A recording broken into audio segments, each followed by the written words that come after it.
Hello guys, my name's Daniel Beckett and welcome to Baxter's Lab, a place where you might learn a thing or two about electronics design.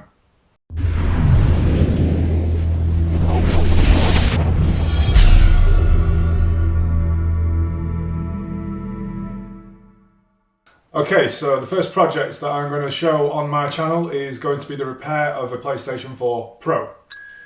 I bought a PlayStation 4 Pro on eBay a couple of weeks ago. The symptoms of the problem that I knew about was a ticking noise coming from the console.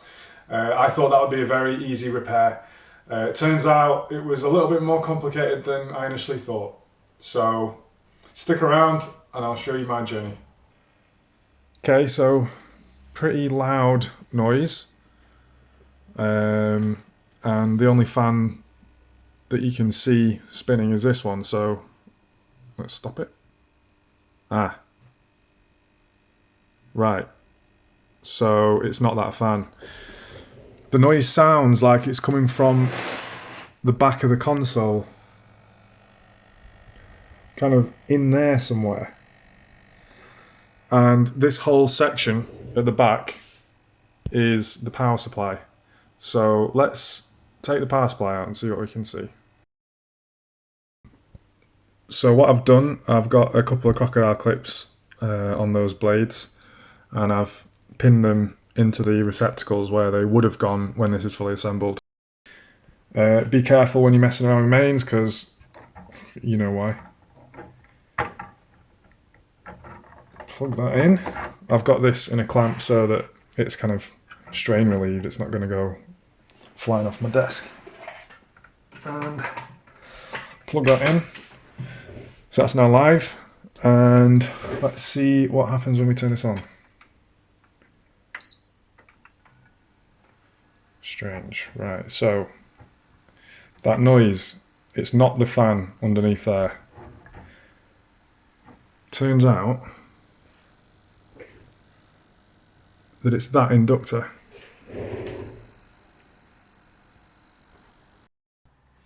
Okay, so that's strange. We've got a magnetic component, i.e. an inductor, making a lot of noise. Now that is an inductor, it's not a transformer. There's only one coil throughout the whole unit. So why would the inductor make noise? And the reason for that is as the current passes through the windings, bear in mind this is a coil of copper wire. As current passes through that coil of copper wire, magnetic forces act upon that coil and it causes it to move and shake. So when you can hear a transformer humming or you can hear an inductor clicking, it's because the current in the device at that time is moving the coils ever so slightly and they're making an audible noise. So I've decided to vacuum encapsulate the windings. Okay, so at this point I decided to encapsulate the windings to stop that audible noise from occurring. In hindsight, that's not the way to fix this problem, and I will cover that later in the video. So if encapsulating those windings is not the solution, why did I leave it in the video? I've left it in the video because I wanted to illustrate the point that being wrong is okay, and you will be wrong a lot. When you're learning something as complicated as electronics, you will make wrong assumptions, you will blow up components, you will think you've fixed something and you haven't fixed it. This is part and parcel of the profession. So enjoy my mistake. I'm going to get some epoxy resin that's designed to be used in sort of like transformer windings, and then that'll dry completely solid. So the only thing it can be is that these windings are moving around. So if I can prevent that from happening, then hopefully that'll fix the problem. Okay, so here we are. This is what I'm going to do to coat this inductor with some insulating varnish. So this stuff I picked up from Farnell, next day delivery, even in the middle of this virus. So well done, Farnell. It's designed for transformers and inductors and that kind of thing. We've got the problem inductor here, and this was a tin of beans. I've chopped the can sort of 2/3 of the way along. This bottom is going to contain the insulating varnish and the inductor. So that's going to sit in there whilst I vacuum it down and it soaks all the windings. Then this top part is simply to hold the inductor whilst it's drying, because if you put that on somewhere flat, it's going to stick to it. So if you've got two sharp-ish edges that you can rest it on, then that'll do. So let's get to it.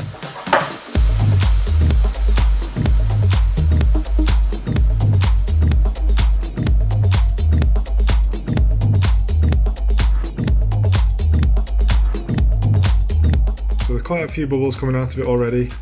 I've filled it up just to the very top, but I don't want to cover those pins. So let's begin the vacuum.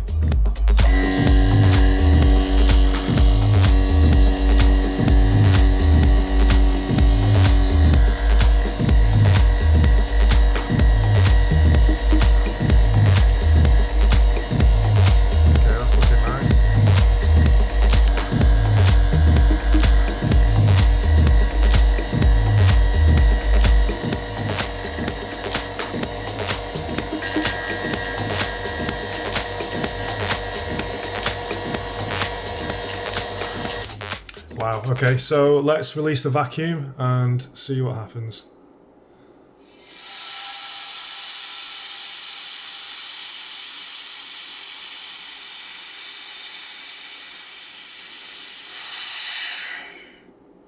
Great.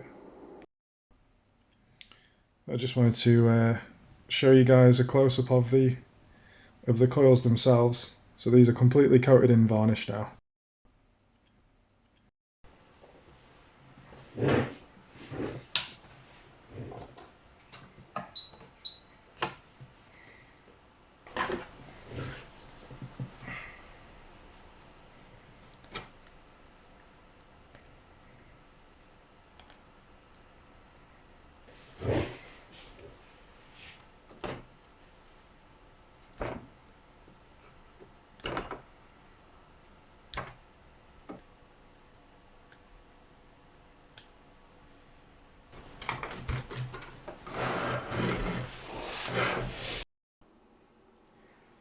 Okay, we're set up just like before. I'm going to probe the circuit whilst I'm doing this testing just to make sure that the pre-regulator's working as expected. Okay, no noise so far.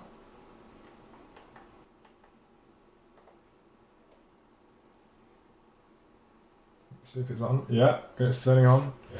Okay, let's check the inductor to see if we do still have the same waveforms. Yes, we do.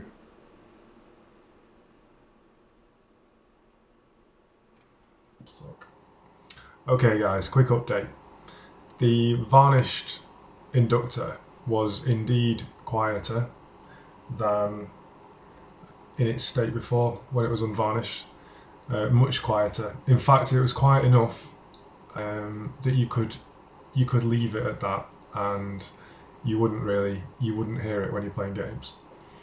However, I have come to realise that the problem with this power supply is not the inductor. That's the symptom of the problem. The PFC pre-regulator circuit is not operating properly. The intermittent mode that it's operating in at the moment is non-standard behaviour, and that intermittent operation is actually causing quite major ripples on the 400 volt output capacitor. I think it's charged about 405 volts. So the next step is to take a deeper dive into the chip that's driving it, and the chip is called a L4984D. It's a CCM PFC controller. Yeah. We might have a dodgy chip. Alright, so here's the L4984D. It's a continuous conduction mode power factor correction controller. So this block diagram is showing you the inner workings of the controller. We aren't too interested at the moment with exactly what's going on inside this controller chip. When I'm repairing the power supply, all I want to know really at that point is, are the inputs and the outputs of this chip doing what they should be doing? And a way to determine that is to look at the pin functions in the datasheet. So there's a big table of what each pin does, and usually it contains a little bit of information on the voltages to be expected. So that's all well and good, knowing exactly how the pins work, the inputs and outputs, what the voltages should be, but it doesn't really help you diagnose the wider system, the full schematic. So I found an application note on designing a pre-regulator, a PFC pre-regulator based on the L4984D, which was perfect. So even though the power supply designers won't have used the exact schematic outlined in this application note, it'll help me greatly with troubleshooting it. This schematic was very useful for me to troubleshoot the power supply. It was very easy to locate the bridge rectifier, and then also it was very easy to locate the whopping great big inductor.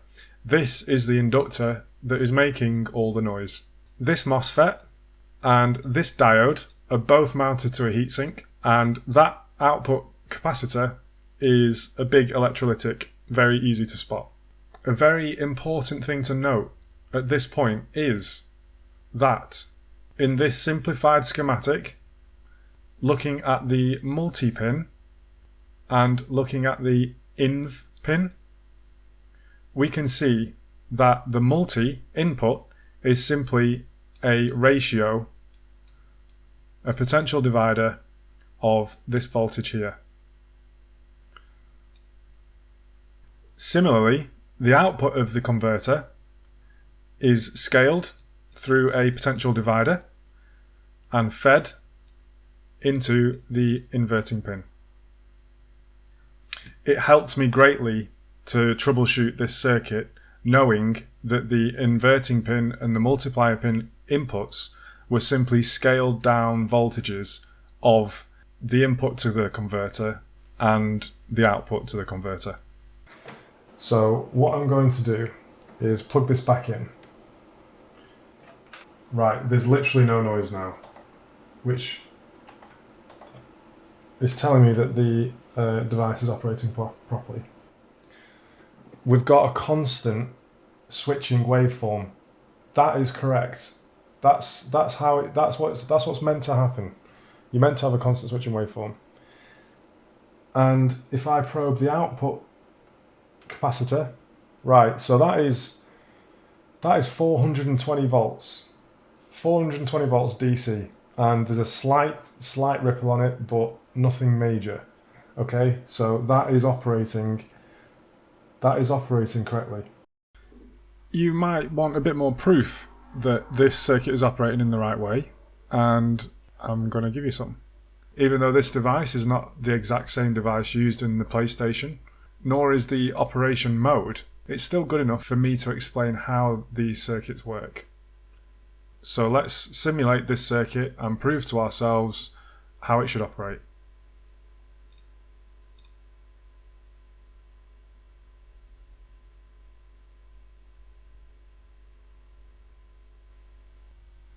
Alright, so here are waveforms of interest. On the top trace, we have the multi-input, and you can see that voltage profile is exactly mirrored in the bottom plot by the pink trace, which is simply the output of the bridge rectifier. We have the output voltage plotted in a turquoise colour. We have the inductor output voltage plotted in the blue colour, which is obviously undergoing a great amount of switching as Q1 shorts that leg of the inductor to ground. And finally we have the current flowing through the inductor plotted in red. Okay, so I'm not sure how hard this is going to see on a compressed YouTube video, but we have the output of the converter illustrated by the turquoise trace at the top. As you can see, there's very little ripple on there, especially when we compare it to the PlayStation's power supply that you will see in an upcoming scene. The second feature that I'd like to highlight is the inductor current, shown here in the red trace, and the bridge rectifier output voltage, shown in pink. This really indicates the key feature of a PFC boost controller. The current drawn by the controller is in perfect phase to the voltage at the input of the converter. And because the voltages and the currents being drawn are now in phase, we have achieved a high power factor. The final feature of these simulated waveforms that I'd like to highlight is actually the switching profile of the MOSFET, which directly affects the voltage across the inductor. The blue trace illustrates the constant switching waveform that I'm referring to in the video footage. We may end up with small segments of switching inactivity, and this occurs when the input voltage is very, very low. This event will occur twice every period. So now we know what the voltage and current waveforms for a working PFC converter look like. We're now armed with more information to work out what's wrong with our PlayStation power supply. I'm going to stress test the power supply by loading up this game again. I don't know if you're going to be able to hear it from there, but as I say, we've got no noise at the moment. And because I've varnished the inductor, the noise that it does produce is a lot quieter. So I might have to grab the camera and bring you a little bit closer. But for now we wait until we get some sporadic switching waveforms and noise out of the power supply. Ha! Okay. It is not happy. That is not how this thing's meant to operate. And I really hope that picks up on camera, the noise. Even though this thing's varnished, it's still making an absolute racket. And the final test is probing the output of the switch mode. And there you can see this major ripple. Very sporadic. It is just not happy. That is not how things should be operating on this board. If I overlay the two, mains. I hate it. It's not even just mains, it's 400 volts DC and mains.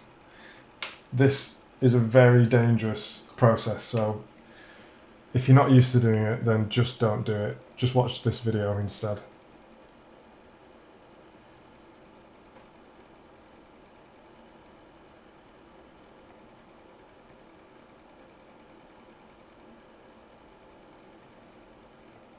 Right, so you can see that every time that there's a burst of switching, the output capacitor voltage rises. Pretty conclusive that this thing's an absolute piece of shit at the moment. Okay, so a day has passed and I'm diving deeper into the schematics and the inner workings of the power supply. I've analysed the datasheet of the switch mode driver, and I've been checking that each pin on the chip appears to have the correct voltage. Firstly, there was the multi pin, which is a multiplier input. That was exhibiting strange behaviour, but that's because the power supply is broken. I don't think there's an issue with the input on that pin. Then I decided to take a look at the inv pin, inverting pin. It's the inverting input to the error amplifier, and it didn't look right to me. The waveforms that I thought should be going in there didn't seem to be appearing on the pin. So I analysed the circuit a bit more. The implementation that the guys who designed this power supply have gone for is quite complicated. For instance, they've used discrete buffers out of transistors and long chains of resistors to drop the voltage down to an appropriate level for the chip. And I'll show the designs of that. Here on the left we have the input circuitry to the INV pin. This exact circuitry is copied for the multi-pin as well. We begin with our high voltage source. In this case, the output of the converter is the 420 volt DC line. It goes through a 6 meg resistor and then ends up in a 3-pin SO23 device, which I'm assuming is a JFET, and I'll explain that later. We have some back-to-back Zener diodes. These are rated for 15 volts each, just for some protection. And then we have the output of the circuit here, which goes to the INV pin on the controller IC. So, quite interesting stuff. I couldn't find any data sheets for the individual transistors that they seem to use on there, and I was just not confident. I just wasn't sure whether they're operating properly. So what I decided to do was take the transistors off the board, I think the transistors, and copy the circuit that was on the power supply myself, and then feed it some signals myself, because I can't power this thing up without giving it mains, and I don't like playing around whilst there's mains on it. So just before I do that, I'd like to show you the circuit I built in my favourite SPICE simulator, Tina TI. My goal here is to test whether the transistor I pulled from the power supply is working correctly. So I built the circuit on the right here, copying the ground and power resistances from the power supply. Okay, bringing up the waveforms. Here you can see that this simple circuit scales the input voltage linearly. VG2 is the red trace and VF3 output is the green trace. Now I know what to expect when I build this circuit on the bench. Right, so why do I think this transistor is a JFET? Well, when I reverse engineered this circuit, there didn't seem to be a resistor going to ground on the input, as in there was no potential divider. What I was expecting was a resistor working as a potential divider here to drop the voltage to the input of this transistor. However, I didn't find one. We only had 6 megs of source impedance. When I ran the simulation with a high input voltage, the JFET was the only transistor that I found that would produce an undistorted, attenuated output signal with the given surrounding circuitry. I could be wrong here, so please leave a comment and shed some light on this subject if you can, but for all intents and purposes regarding this repair, I'm now ready to build this circuit on the bench. Alright, so this is the prototype circuit. I traced it out. I went point to point and copied the schematic, built it here, and at the moment there's no input signal. So let's start to increase the input amplitude. Cool. So what we've got there is the yellow trace, channel 1 is the output of the circuit. The blue trace is the input of the circuit, and we've got exactly a 1-to-1 input to output ratio.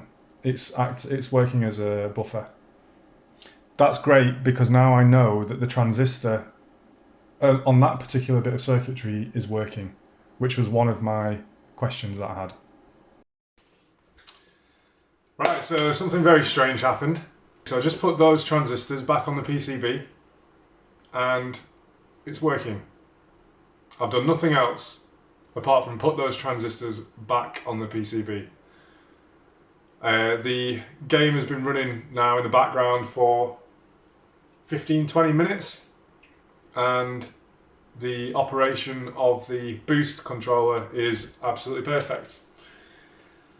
So my best guess is the boost controller was not receiving the correct signals due to some dry joint soldering. I've not replaced any components. I noticed a discrepancy on the inverting error amplifier input. I took the transistor off to test it on the bench and it was working fine. I put the transistor back on and now this is working fine. So,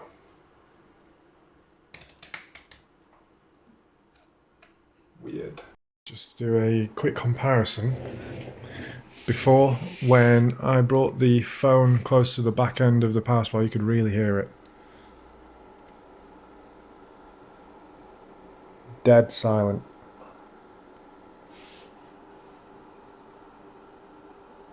Absolutely no noise whatsoever.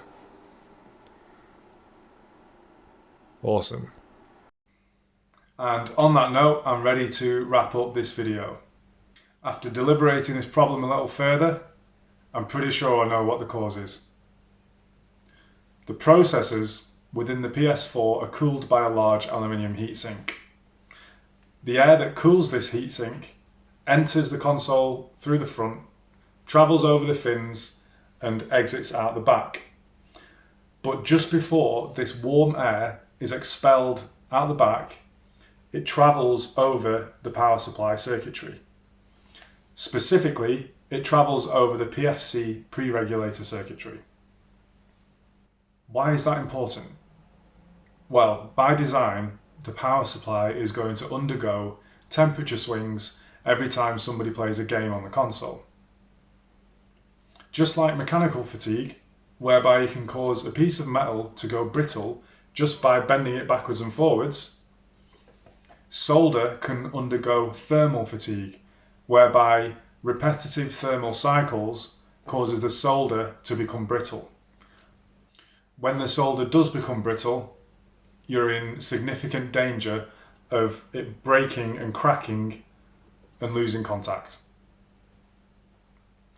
This is not the first time console manufacturers have had to deal with this problem. Remember the Xbox 360? Remember the Red Ring of Death? Exactly the same problem, apart from this was with the GPU soldering. The actual ball grid array solder joints underneath the GPU embrittled through thermal cycling and disconnected.